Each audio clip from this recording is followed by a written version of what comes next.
The word of the Lord came to Jonah, son of Amittai. Go to the great city of Nineveh and preach against it, because its wickedness has come up before me, said God. But Jonah ran away from the Lord and headed to Tarshish. He went down to Joppa, and there he found a ship bound for that port. After paying the fare, he went aboard and sailed for Tarshish to flee from the Lord. Then the Lord sent a great wind on the sea, and such a violent storm arose that the ship threatened to break up. All the sailors were afraid, and each cried out to his own God, and they threw their cargo into the sea to lighten the ship, but nothing helped. Jonah had gone below deck, where he lay down and fell into a deep sleep. The captain went to him and said, "How can you sleep? Get up and call on your God. Maybe he will take notice of us so that we will not perish." Then the sailors said to each other, "Come, let us cast lots to find out who is responsible for this calamity." So they cast lots, and the lots fell to Jonah.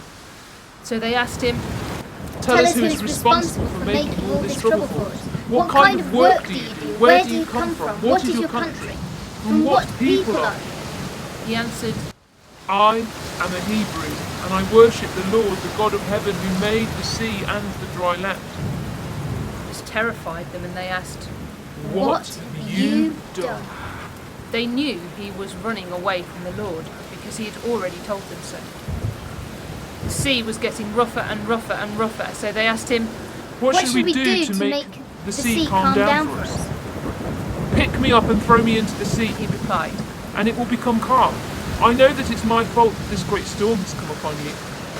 Instead, the men did their best to row back to land, but they could not, for the sea had grew even wilder than before. Then they cried out to the Lord, Please, Lord, do not let us die for taking this man's life. Do not hold us accountable for killing an innocent man, for you, Lord, have done as you pleased." Then they took Jonah and threw him overboard, and the raging sea grew calm. At this the men greatly feared the Lord, and they offered a sacrifice to the Lord and made vows to him. Now the Lord provided a huge fish to swallow Jonah, and Jonah was in the belly of the fish for 3 days and 3 nights. From inside the fish Jonah prayed to the Lord his God. He said, "In my distress I called to the Lord, for he answered me. From the deep in the realm of the dead I called for help, and you listened to my cry. You hurled me into the depths, into the very heart of the seas, and the currents swirled around me, and all your waves and breakers swept over me. But you, Lord my God, brought my life up from the pit. When my life was ebbing away, I remembered you, Lord, and my prayer rose to you, to your holy temple. Those who cling to worthless idols turn away from God's love for them. But I, with shouts of grateful praise, will sacrifice to you. What I have vowed I will make good. I will say, salvation comes from the Lord." And the Lord commanded the fish, and it vomited Jonah onto dry land. Then the word of the Lord came to Jonah a second time. Go to the great city of Nineveh and proclaim to it the message I give you. Jonah obeyed the word of the Lord and went to Nineveh.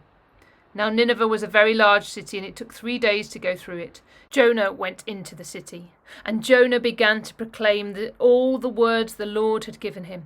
God gave him a message for every person, and he proclaimed it with great authority. And the people turned to God.